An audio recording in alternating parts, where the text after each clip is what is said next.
그래서 전편에 제가 이제 과테말라의 김현정 거의 현지인이에요. 뭐 이렇게 인종 자체가. 근데 굉장한 이렇게 인종하고 상관없이 얼굴에서 느껴지는 그 자상한 옆집 엄마 같은 그런 느낌이 있었거든요. 예. 그래서 이제 우리가 그 외국인을 대할 때 우리 한국은 좀 백인을 이렇게 좀 더 우월시 여기는 그런 경향에 많이 빠져 있어요. 예. 특히 이제 우리가 헐리우드 영화 같은 걸 보면은 테러리스트가 다 아랍인이잖아요. 그래서 이제 지금 수원에서 아랍어 교사인 아크람 알자디 이 사람이 한 말이 미디어 속의 무슬림은 아주 일부분일 뿐이다. 이런 얘기를 해보고 싶어요. 여러분 사회에서 사회에서 이게 각 종교의 숫자가 있잖아요. 종교인의 물론 이제 각 종교인의 숫자를 다 합치면 우리나라 인구의 한 두 배 정도 나온다고 하거든요. 그러니까 한 사람이 교회 다니다가 절에 다니다가 하면은 이 사람은 기독교인에도 포함이 돼 있고 불교도인에도 포함돼 있고 뭐 이런 식으로 하니까 우리나라 이제 인구 두 배가 돼 버리는 거죠. 그런데 어찌되었건 각 종교 단체에서 우리 카톨릭 인구가 몇 퍼센트다 대한민국에 뭐 이렇게 하는 걸 이렇게 좀 평균을 내본단 말이죠. 근데 그거하고 교도소에 수감된 범죄인들의 퍼센트가 있어요. 그러니까 왜냐면 군대에서도 종교 행사가 있고 교도소에도 종교 행사가 있잖아요. 그럼 이제 교도소에도 이제 일요일 날 이렇게 종교 행사를 분명히 할 거예요. 안 가봤지만. 그게 퍼센트가 일치합니다. 일치해요. 그러니까 제가 이제 그거를 뭐 20대 때 군대 가서 읽었나? 아무튼 어떤 책이나 잡지에서 본 내용인데 제가 그걸 보면서도 느낀 건데 여러분 어떤 인간은요 이 전두엽에 의해서 지배되는 이 확률이 좀 낮아요. 그러니까 우리 현대 종교는 상당히 좀 이게 경전이라는 게 있죠. 이게 좀 이론화됐다고나 할까? 살짝 좀 전두엽 친화적이란 말이죠, 이게. 그래서 이 전두엽으로 내가 기독교 신자다, 불경을 읽는다, 이런 걸로는 그 본질적으로 가지는 그 동물적인 욕망 있죠. 폭력적인 욕망을 제어를 못 하는 거예요. 그래서, 그게 제어가 안 되는 사람들이 똑같이 교회에도 몇 프로가 있고, 절에도 있고, 어디도 있고, 다 있는 거예요. 뭐, 사이비 종교도 있고, 다 있어요. 그래서 그 퍼센트가 그 종교단체에서 몇 퍼센트를 차지하고 있다. 그럼 그 교도소의 퍼센트가 똑같은 거예요. 그게 인구가. 그러니까 그게 이제 뭐 성격이라고 볼 수도 있고, 그러니까 뭐 이렇게 교회에도 A, B, C, D 타입이 있는 거고, 절에도 A, B, C, D 타입이 있는데, 물론 살짝 이렇게 종교색이 있기는 해요. 있기는 했는데, 어쨌건 교도소에는 퍼센트가 비례한다는 거죠. 종교 인구랑. 마찬가지로 무슬림만 그렇게 막 테러리스트가 많고 막 그 나쁜 놈들이 많은 게 아니고 백인에도 그 일정한 퍼센트가 있는 것이고 흑인에도 있는 것이고 어디도 그 일정한 퍼센트가 있는 것이죠. 일본인도 마찬가지고 한국인도 마찬가지고.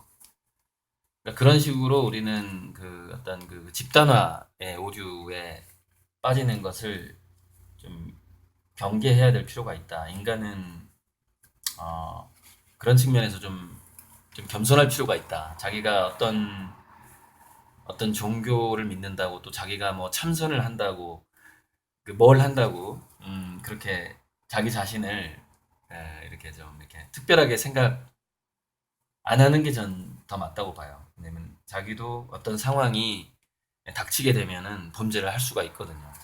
그게 이제 예수님이 말했던 우리 주기도문에 나오는 시험에 들게 하지 마옵시고 이거죠. 그러니까 시험에 들었느냐 안 들었느냐의 차이만 있을 수도 있다라는 것이죠. 아무튼 좀 길어졌는데 아, 제가 이제 잡지를 보다 보니까 이런 이게 분명히 샛별인데 어떤 동화책 그림이 하나 있는데 샛별이 76년마다 찾아오는 그 혜성하고 이렇게 우정을 나누는 그런 동화가 나왔는데, 이제 제가 이거를 여기 화실 벽에 붙여놓으려고 그래요. 그러니까 이 동화 작가의 그 기법 자체가 굉장히 그 동화적이고 서정적인 느낌으로 이제 저게 분명히 샛별 금성인데 금성과 혜성을 그려놨거든요. 그래서 참고하려고 지금 그려놨어요. 아주 그냥 따뜻한 느낌, 제 그림에서 그 따뜻한 느낌을 좀 줘야 될 것 같습니다.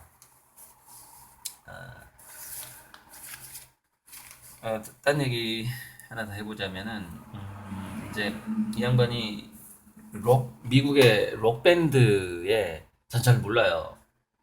록 밴드의 존 케일이라는 사람인데 한국의 DMZ 페스티벌에 뮤직 페스티벌에 이제 왔던 사람인데 이 사람이 이제 이 인터뷰에서 우리가 이제 참고해야만 할 만한 게 뭐냐면은 이 사람에게 영향을 준 자기 음악에 영향을 준 사람이 세 가지인데 존 케이지 음악가하고 백남준 우리 민족이죠. 백남준 그다음에 선불교 뭐 이런 식으로 자기 음악에 영향을 주었다 이 얘기를 하는데 어, 미술하고 음악의 그 영향은 되게 예술가들이 원래 좀 공감각적인 면이 많아요. 음악가가 됐든 미술가가 됐든 그래서 음악에서 미술의 영향을 이렇게 영감을 받기도 하고 또 미술에서 음악적인 영감을 받기도 하고 그러는데 그게 이제 가장 뛰어났던 사람이 칸딘스키거든요. 칸딘스키인데 제가 이제 대학교 다닐 때 칸딘스키의 그 그림을 좀 많이 따라하기도 했어요.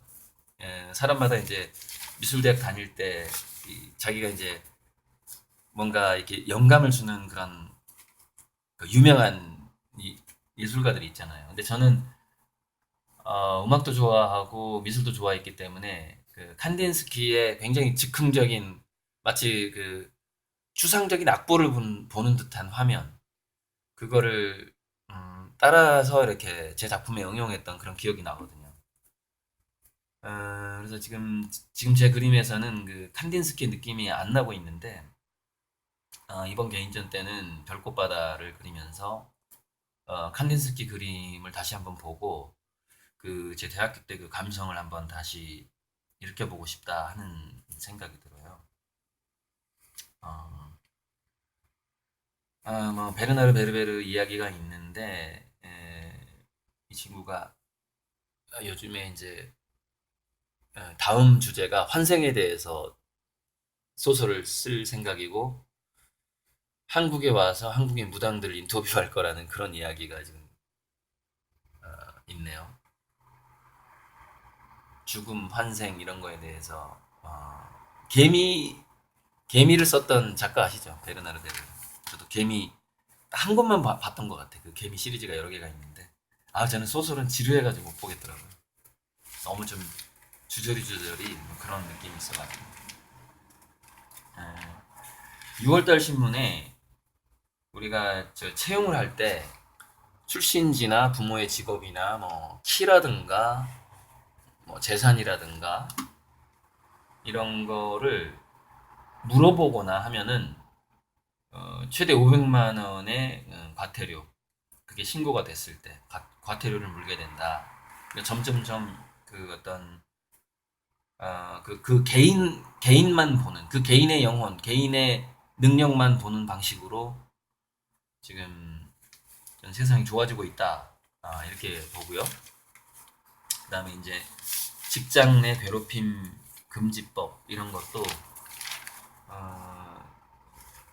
많이 이제 뭐랄까 이런 직장 내 괴롭힘 금지법은 이게 인권의 문제에서 끝나지 않거든요. 이게 인권의 문제에서 끝나는 게 아니고 우리나라 모든 기업의 직장에 그리고 공무원 사회의 창의성하고 연관이 되거든요. 이게 직장 내에서 권위가 사라질수록 더 참신한 두뇌에서 나오는 아이디어들이 위로 올라갈 가능성이 올라가요.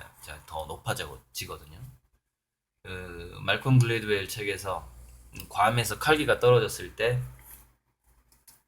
그거 알아요? 그 뭐냐면 기장이 있고 부기장이 있는데 어, 둘이 이렇게 쉬잖아요. 번갈아 가면서. 그런데 기장이 모니터링을 하고 있을 때 하고 요즘 좀 자동 항법이니까 그러면 이제 착륙할 때는 좀 긴장하고 그러는데 기장이 그 비행기를 맡았을 때 하고 부기장이 그 비행기를 맡았을 때에 비행기 사고율이 있는데 기장이 맡았을 때 사고율이 더 높아요. 왜냐면 기장이 에, 비행기를 맡았을 때 부기장이 함부로 조언을 못하는 거죠. 즉 제3자의 눈으로 객관적인 시선으로 조언을 못하는 것이죠. 그런데 문제는 뭐냐? 그러면 기장이 자기가 운전을 할 때는 긴장을 하게 되고 포커싱을 하게 되죠. 포커싱을 하게 되면 자연스럽게 이 와이드한 이렇게 넓은 레이더망 객관성에 대한 감각은 줄어들게 돼 있죠. 이게 우리 인간의 두뇌가 왜 제가 자폐형 두뇌가 있고 산만형 두뇌 ADHD에 가까운 두뇌가 있다고 그랬잖아요. ADHD에 가까운 두뇌는 레이더망이 넓어요. 그래서 산만해요. 근데 자폐형은 포커싱이 잘 돼요. 그래서 그 다른 사람이 주변에서 뭐라고 하는 걸 무시해 버려요. 그리고 아예 인식조차를 못해요. 두뇌가 그렇게 심하면은.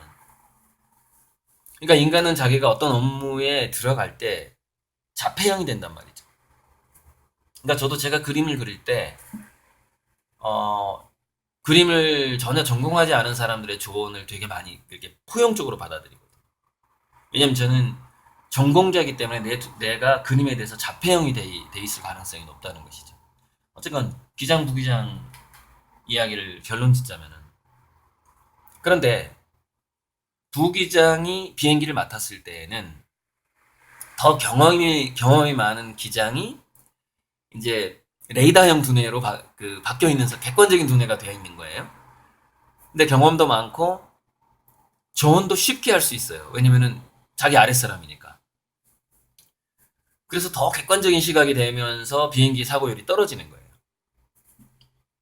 그게 이제 비행기 사고율하고 그 기업에서 문제 해결 능력은 같은 거죠. 그래서 기업의 문제 해결 능력이 난관을 극복해내는 그런 능력 자체가 조직원들 간에 더 점점 더 평등해졌을 때에 더 시각이 객관화되고 이렇게 레이더망이 발달하게 되는 것이죠. 그래서 이런 어떤 직장 내 괴롭힘 금지법 이런 것은 이제 더 빨리 왔어야 될 건데 지금 좀 너무 늦게 왔다 이런 것들이 지금은 우리가 창의적이 된다고 해도 한국이 참 돌파하기가 너무 어려운 지금 그런 상황이라서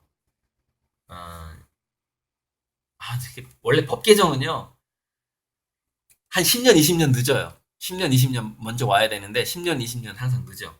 법 개정하고 또 뭐가 늦냐면은 공교육의 변화가 꼭 10년 20년 늦어요. 그래서 공교육을 믿을 수가 없는 거죠. 자, 이것까지 하고 마무리할게요. 일단 제목이 좀 재밌어가지고 이 삼성바이오 문제 제목이 재밌어요. 삼성이 하면 증거인멸도 초인류. 제목만 말씀드리고 넘어갈게요. 제목이 재밌었어요.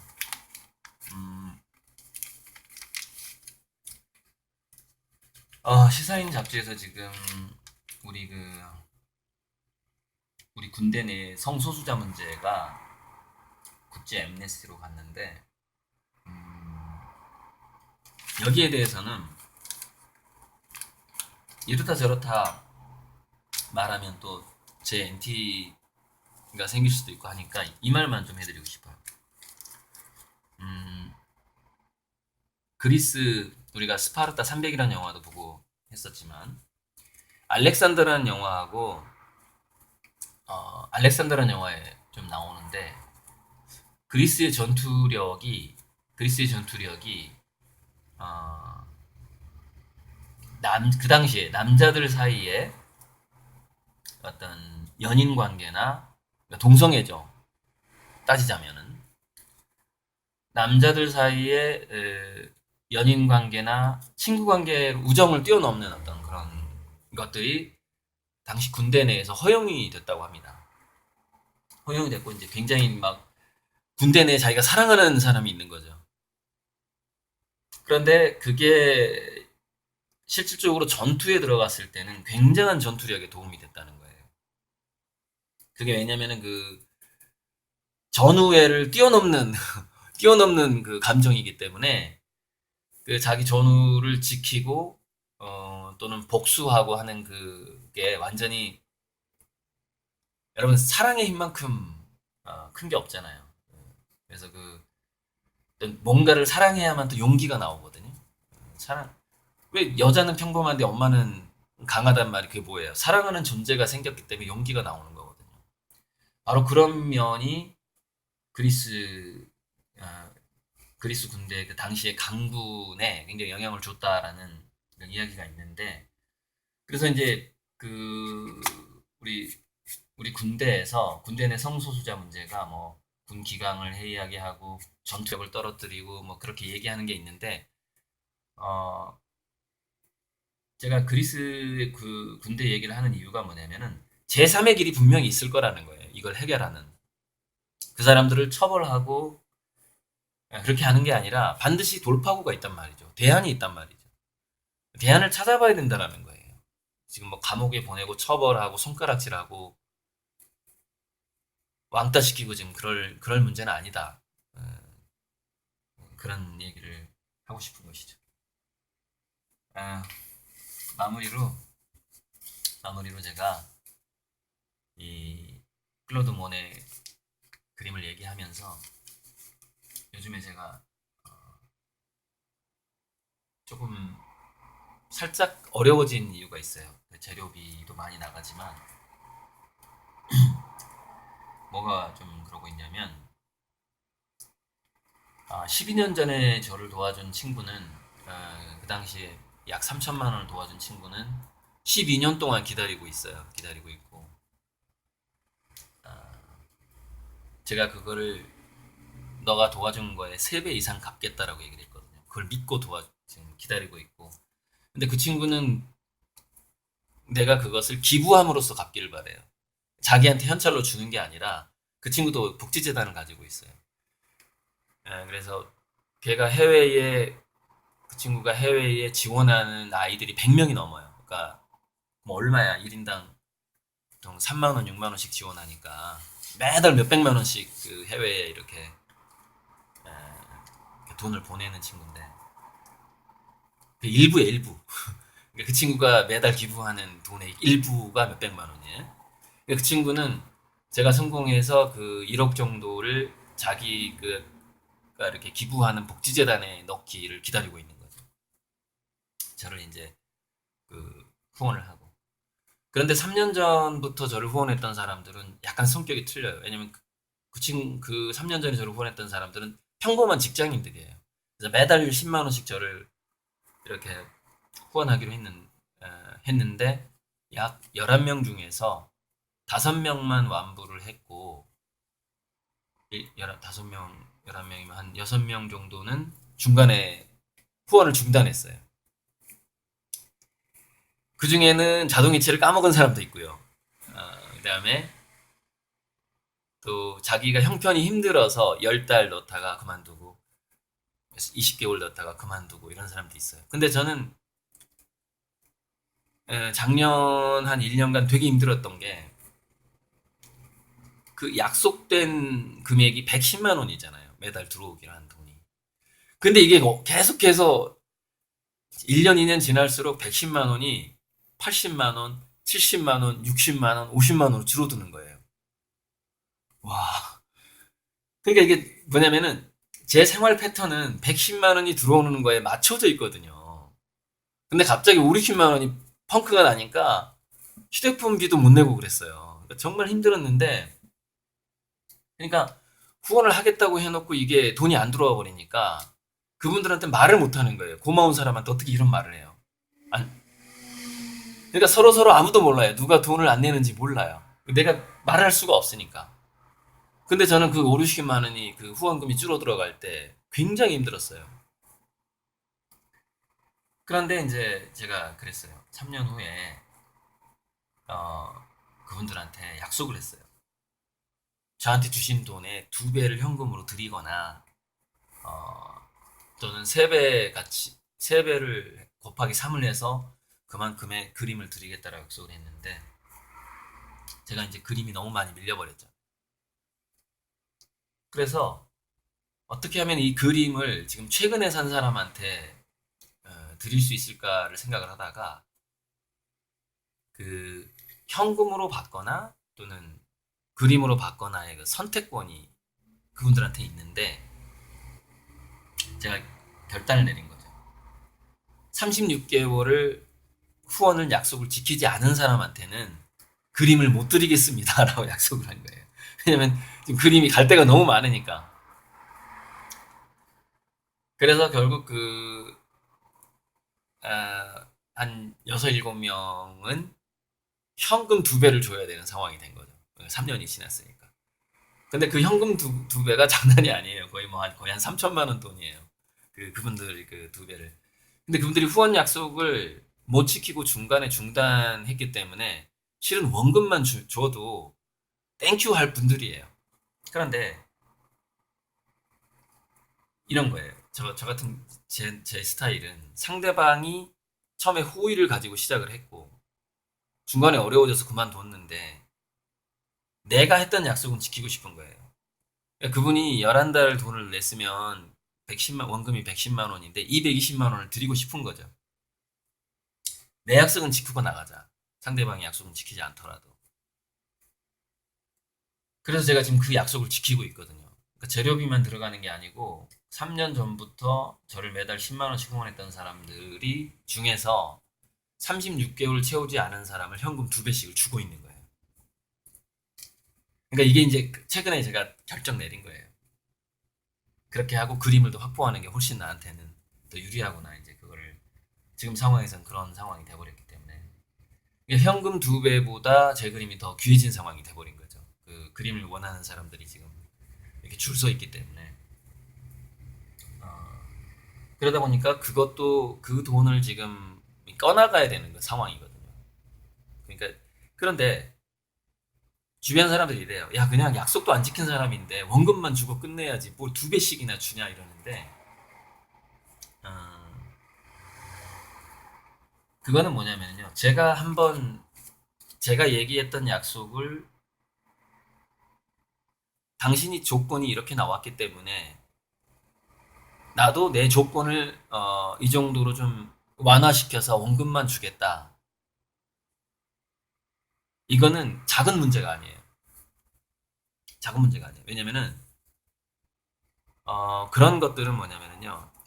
자기와의 약속이 굉장히 중요한 이유가 뭐냐면은 자기와의 약속, 내가 상대방이 했던 약속, 상대방이 비록 나를 괴롭혔을지라도 약속을 못 지킨 것 때문에 내가 괴로웠지만 내가 했던 약속을 제가 지켜나간다라는 것은 그게 어떤 자기 잠재의식의 파워라든가 그거를 유지시키는 방법이에요, 그게. 그래서 내가 했던 약속은 지켜야 되겠구나 이거죠. 그래서 제가 이제 제 그림을 이렇게 완불 하고 가져가신 분들한테 이제 내년부터 담보대출도 해주겠다. 그 오른 가격으로. 이런 것도 제가 약속을 지켜야 되는데 단 모든 사람을 해주겠다는 약속을 저는 안 했어요. 아마 내가 여유 자금이 어느 정도인데 이 정도 선에서 담보대출이 올해는 가능하다라고 제가 이제 얘기를 할 거예요. 내년 3월에. 2월 달까지 이제 또 어떤 그림을 할부를 좀 받아보고 나서 그런 식으로 이제 제가 약속을 지켜나가고 있고 그러니까 이런 거예요. 예술가의 어떤 예술가는 그 좀 영적인 부분에서 이렇게 좀 투명해야 되고 그게 없으면은 이게 안 맞아 떨어지거든요. 이 신하고 소통을 못 하는 거죠. 어떤 뮤즈나 영하고 소통 자체가 불가능해요. 일단 자기 자신에게 솔직해야 되고 또 자기 자신이 내뱉었던 그 말에 대해서 솔직해야 되고 제가 술자리에서 그림 하나 주겠다고 해놓고서 지금까지 못 주고 있는 사람도 있는데 준 사람도 꽤 많습니다. 술 먹여가지고 이제 술 먹여가지고 느슨하게 만든 다음에 약속을 받아내는 거죠. 이제 예, 그런 사람들도 있었어요. 근데 다음날 아침 생각해 가물가물하게 말이 생각이 나는데 그 사람이 나한테 분명히 약속을 했다고 또 압박을 하는 이런 사람도 있어요, 심지어. 예, 그래서 뭐 다 약속을 지킬 거고요. 그래서 방법은 술을 안 먹는 방법이죠. 그냥 어찌됐건 간에 그런저런 그 과거에 저에게 큰 돈은 아니지만은 호의를 베풀었던 사람들에게 저는 갚을 건 다 갚고 나가겠다는 거예요. 제가 경남 진주 그에서 어렵게 있을 때 매달 3만 원씩 9개월인가 저한테 후원했던 사람이 있어요. 39, 27, 27만 원이에요. 27만 원. 근데 제가 찾아갈 겁니다. 그분 찾아갈 거예요. 그분은 한 10년 넘었으니까 3배 정도, 대략 한 100만 원 정도. 물론 안 받으면 할 수 없지만 정말 한 달에 3만 원씩 딱 9개월 저를 도와줬던 분이 있습니다. 진주에서 식당 하시는 분인데 이름 까먹었어요. 근데 그분을 잘 아는 사람하고 지금도 연락이 되기 때문에 제가 수소문하면 찾을 수 있어요. 그러니까 그런 정말 1, 2만 원의 그런 후원에 대해서 두세 배 이상 갚지 않으면은 견딜 수 없는 이제 그런 어떤 성격인데, 그래서 경주에서 오신 분도 자기도 좀 그런 바보라는 얘기를 많이 듣는다 그러면서 그 전주 비빔밥 먹으면서 경주에서까지 왔는데 이제 제가 계산을 해야 되는데 극구 자기들이 내겠다고 해서 이제 그때 대학생인 자녀한테 그 밥값을 내라고 하는 거예요. 약간 교육적인 측면이었던 것 같기도 하고. 그래서 그 대학생이 이제 그 밥값을 냈는데 뭐 얼마 나왔냐면 27,000원이네. 27,000원 나왔는데 걔한테도 너가 이렇게 밥값까지 내주고 내가 나중에 100배를 갚겠다는 말을 딱 100배 하니까 이제 그 엄마가 선생님 그만하지 마세요. 하지 마세요. 이러는 거예요. 그러니까 제가 그 말을 하면 그걸 지키는 사람이라는 걸 알기 때문에 하지 말라는 거예요. 그러니까 근데 이제 이미 그 제가 하고자 하는 말의 그 한 90%가 이미 나간 상황이기 때문에 그 친구한테는 27,000원에 100배면은 270만 원이네요. 그럼 등록금 한번 내주면 되겠네요. 어떤 그런 식으로 제가 그 아주 작은 그 은혜에도 최소가 2배고 많으면 뭐 수만 배가 되겠지만은 그렇게 꼭 갚지 않으면 제가 견딜 수 없는 성격이라는 것을 여러분께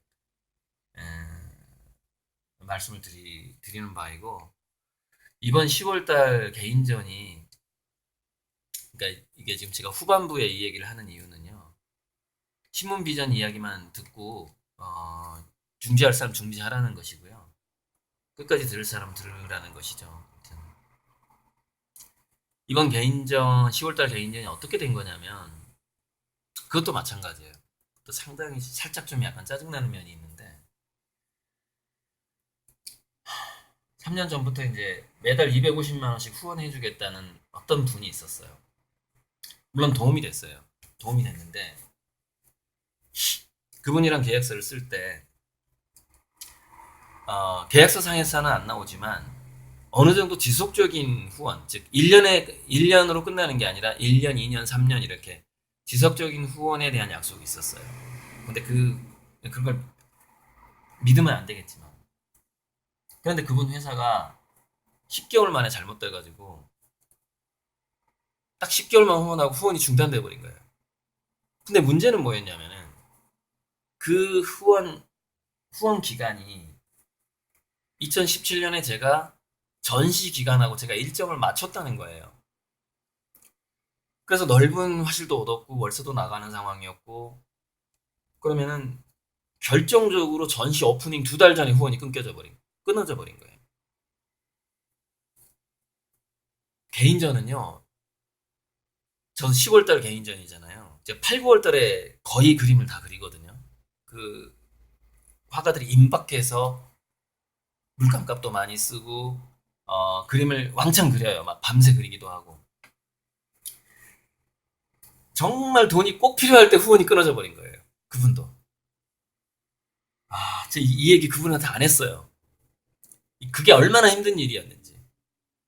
그러니까 그런 느낌이에요. 우산을 빌려줬다가 비 오는, 소나기 오는데 우산을 뺏어버린 느낌이란 말이에요. 그래서 제가 그 두 달간의 그 500만 원을 채우기 위해서 정말 전시회에 나가야 될 그림을 정말 500만 원에 팔 수 있는 그림을요, 50만 원에 팔았어요. 그 김제에서 농사 짓는 분한테. 그 물감값 이런 걸 채우려고. 그럼 저는 얼마나 손해를 봤어요. 그 후원이 끊겨가지고. 사실 그 후원금 전체보다 더 손해봤을 수도 있는 문제거든요. 근데 말을 못하는 거예요. 왜? 그 사람이 저를 도와주기 위해서 시작을 했기 때문에. 말을 못하는 거예요. 그런데 한술 더 떠서, 내가 후원했던 돈에 그림을 달라고 전화가 온 거예요. 왜냐면, 최근에 이제 그 유튜브에서 제가 이렇게, 어, 그림이 이렇게 판매를 했잖아요, 유튜브에서. 그 소문을 들었겠죠. 그래서 자기는 뭐냐면은 자기가 후원을 끊었던 거에 대한 그 제가 입었을 타격에 대해서는 전혀 생각을 하지 않는 거죠. 그래서 내가 10개월 돈을 줬으니까 그거에 대한 그림을 달라는 거예요. 사실 이것도 계약이 무효거든요. 제가 원금으로 줘버리고 싶어요. 솔직히 2,500만 원. 아니, 2배, 5천만 원 줘버리고 싶어요. 근데 5천은 또 너무 큰 돈이잖아요. 약속 지켜버리고 싶은데. 그래서 도저히 이거는 5천은 내가 해결할 수 있는 돈이 아니다. 그럼 그림을 줄 수밖에 없구나. 그림으로 약속을 지켜야 되는 거죠. 그래서 올해 10월 달에 자기에게 줄 그림을 가지고 전시를 해달라는 거예요. 그러니까 하라고 명령은 아니었지만 해달라는 거예요. 약 1,500 정도를 전시를 해야 되는 거죠. 최소한 그러니까 2배, 2배수로 한다면 한 1,500호를 전시를 해서 그분한테 가야 될 그림이 760호인가 그래요. 750호인가. 780호네, 정확하게. 그 돈으로 따졌을 때 굉장히 싸게 제 그림을 사는 조건으로 후원을 했기 때문에 780호의 2배수를 걸고 그 중에서 50%를 자기가 갖겠다는 것이죠. 왜? 살 사람이 생겼다는 거예요, 그림을. 그러니까 상당히 이거는 폭력적인 방식으로 사실 저한테 전시를 하자라고 얘기한 건데, 저를 도와주고자 했던 그 최초의 그 선의로 제가 해석을 하기 때문에 그 부탁을 들어주기 위해서 제가 10월달 개인전을 하는 거예요. 10월달 개인전 사실 저는요 2019년에 계획이 없었어요. 그러니까 저에게 돈을 주고 그림을 맡겼던 분들이 지금 배달이 늦어지고 있는 이유가 두 가지인데, 화실 이사를 하게 됐어요. 그리고 더 넓은 화실이 하나가 생겨서 이사 기간이 길어졌어요. 게다가 그 어떤 후원을 중단했던 그 2,500을 후원했던 사람이 자기 그림은 어디 갔냐 뭐 이런 표현을 하면서 올해 개인전을 해서 자기 그림을 자기가 갖고 싶다는 거예요. 저는 정말 잘 그려서 차분히 주고 싶었거든요. 근데 그것을 빨리 달라고 요구를 해버린 거죠. 그러니까 이 두 가지가 그러니까 이사의 양이 많아진 거하고 그 사람이 자기 그림을 나한테 요구해버린 이 두 가지 사건이 터져버린 게 2019년에. 이건 지금까지 제가 얘기 안 했는데 개인전 약속을 제가 지켜야 돼요. 그러니까 지금 사실 10월달 개인전이 3년 전에 저에게 선불로 후원했던 사람에 대한 그림을 주기 위한 전시회예요. 이것도 빚을 갚는 지금 상황이거든요. 그래서 이제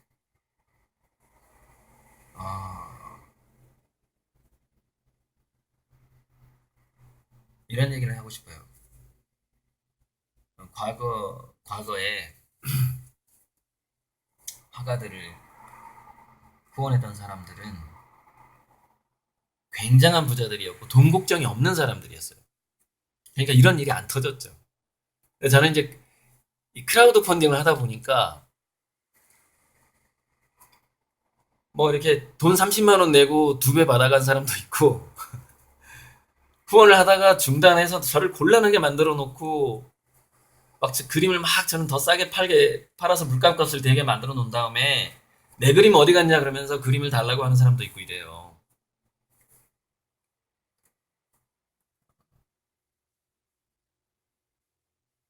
이 이거를 제가 2019년 내에 청산해야 돼요. 이거를 다 청산해야 돼요.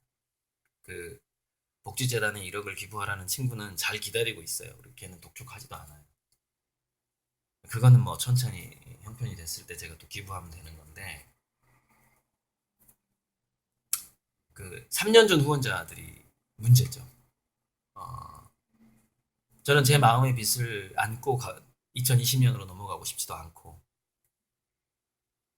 또 그분들은 저한테 호의만 베풀었다고 생각을 하는데, 그 후원을 중단함으로써 제가 느꼈던 그 고충에 대해서는 지금 상상도 못할 거예요. 하지만 그 사람의 입장에서 저는 보답을 해드리고 싶은 거죠. 그 사람들의 입장에서. 이상입니다.